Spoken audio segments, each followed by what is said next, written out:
आज हम बात करने वाले हैं सीए इंटर ग्रुप 2 के विलन के बारे में, यानी ऑडिट के बारे में, जो मेजॉरिटी स्टूडेंट्स को फेल होने का रीज़न बन जाता है। तो यहाँ पे आपको ये ध्यान में रखना बहुत ज़रूरी है कि ऑडिट में आप अच्छा स्कोर करो, बट उसमें सबसे बड़ा रीज़न होता है जिससे फेल हो जाते हैं, and that is the language. Audit की लैंग्वेज लिखनी कैसे, उसके लिए आप ऑडिट के कीवर्ड्स आप याद करिए और हर आंसर में उसे लिखने का ट्राई करिए। कौन से हैं ऑडिट के कीवर्ड्स, उसकी लिंक मैंने कमेंट में डाल दिया, उस पर क्लिक करिए और टेलीग्राम पे वो कीवर्ड्स मैंने अपलोड कर दिए, तो ज़रूर से उस कीवर्ड्स को आप याद कर लीजिएगा। इसके साथ साथ आप स्टैंडर्डाइजेशन ऑडिटिंग के जो फर्स्ट पैराग्राफ होते हैं, जो आपको लगता है कि पूछे जाने के चांसेस है, वो कौन से है वो भी मैं टेलीग्राम पे शेयर करने वाला हूँ। तो उसके आप फर्स्ट पैराग्राफ जो आपको दिए हुए बुक में, उसे आप रट्टा मार लीजिए। अब आप कहोगे भैया रट्टा मारना है, हाँ भैया थोड़ा बहुत तो करना पड़ेगा, तो उसे आप रट्टा मार लीजिए और जब भी वो ऐसे का क्वेश्चन आपको दिखे तो पहला पैराग्राफ आप जैसे ही लिखोगे तो ऑडिट की लैंग्वेज वहीं पे आपको मिल जाएगी। बाकी तो आपको फैक्ट ऑफ द केस और कंक्लूजन लिखना होता है, जिससे आप अच्छा स्कोर कर सकते हो।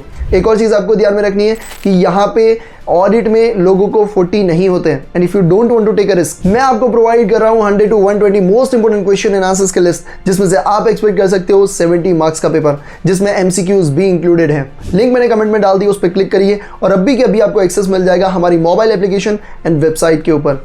इसमें आप आराम से एक दिन में कंप्लीट कर सकते हो। इवन मैं कहूँगा कि इसे आप जितना भी टाइम है, आपके पास इवन हाफ डे भी है, तो ज़रूर से इसे देख के जाइएगा। इसमें ऊपर से जितना भी आप देख सकते हो उतना ज़रूर से देख के जाइए।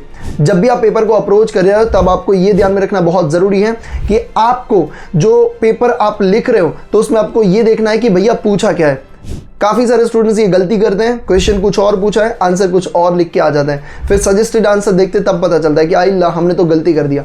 तो पूछा क्या है ये जानना, ये आपको देखना बहुत ज़रूरी है। एंड आपको जो लिखना है आंसर वो टू द पॉइंट लिखना है, जो पूछा है उतना ही लिखो, जितना पूछा है उतना ही लिखना है। अगर आप ऑडिट में अच्छा स्कोर करना चाहते हो तो ये चीज़ आपको ध्यान में रखना बहुत ज़रूरी है। अब अप्रोच की बात करें, किस तरीके से आपको क्वेश्चंस करने चाहिए और कब आपको MCQ करना चाहिए। देखो, सबसे पहले आपको डिस्क्रिप्टिव शुरू करना चाहिए, और जिसमें बेस्ट 3 क्वेश्चंस आपको डिस्क्रिप्टिव वाले कंप्लीट करने हैं। जब भी आपके डिस्क्रिप्टिव के बेस्ट 3 क्वेश्चंस कंप्लीट हो जाए, उसके बाद आप MCQ पे जंप करिए और MCQ को आप 30 मिनट्स में कंप्लीट करने का ट्राई करिए।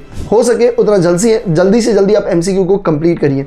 तो पहले डिस्क्रिप्टिव वाले 3 बेस्ट क्वेश्चंस, उसके बाद आप MCQ, और उसके बाद बाकी के जो आपके डिस्क्रिप्टिव जो पार्ट बचा है उसे आप कंप्लीट करिए। एंड एक और चीज़, अगर आपके पास टाइम बचता है, और ऑडिट में तो काफ़ी बार टाइम बचता ही है, तो उसमें आप कीवर्ड्स को भी हाईलाइट कर सकते हो, जिससे आपको उस क्वेश्चन के जो जितने भी मेन पॉइंट्स हैं उसे अगर आप हाईलाइट करोगे तो वहाँ पे भी आपको ज़्यादा स्कोर होने के चांसेस हैं। तो कीवर्ड्स कौन से हैं वो मैं टेलीग्राम पे डाल देता हूँ, वहाँ से आप देख लीजिए। And 100 to 120 most important question and answers की लिस्ट है आपके पास, क्लिक करिए एंड अभी के अभी पढ़ना शुरू कर दीजिए। थैंक यू सो मच, जय हिंद।